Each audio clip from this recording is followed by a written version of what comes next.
来看华人市区哦，最近发生一起失电的意外，是因为一台载铁厝的大卡车无注意到管道，驶经过市区，无细力去交断车路顶头的电线，造成400多户失电。警方哦，卖去处罚。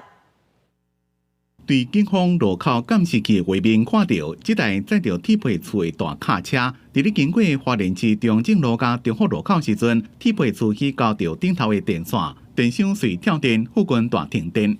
很大声啊，想说什么撞到什么东西，还以为是车祸，就我们是弄到电线。啊，现在怎么办？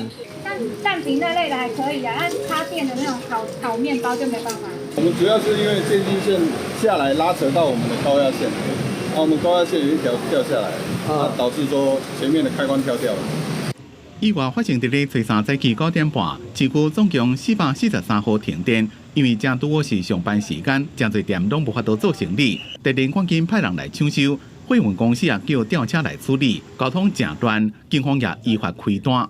大货车经检测车辆超过限高部分，将依《道路交通管理处罚条例》第29条规定。 处汽车所有人新台币3000元以上18000元以下罚款。好加在这件意外无人员受伤，台电伫1点钟久内就恢复供电。警方讲，大货车的驾驶若载大型货物，就要注意选路线，并且伫咧装载货物的时阵，检查管道敢有法度过，以免造成危险。公司新闻采访报道。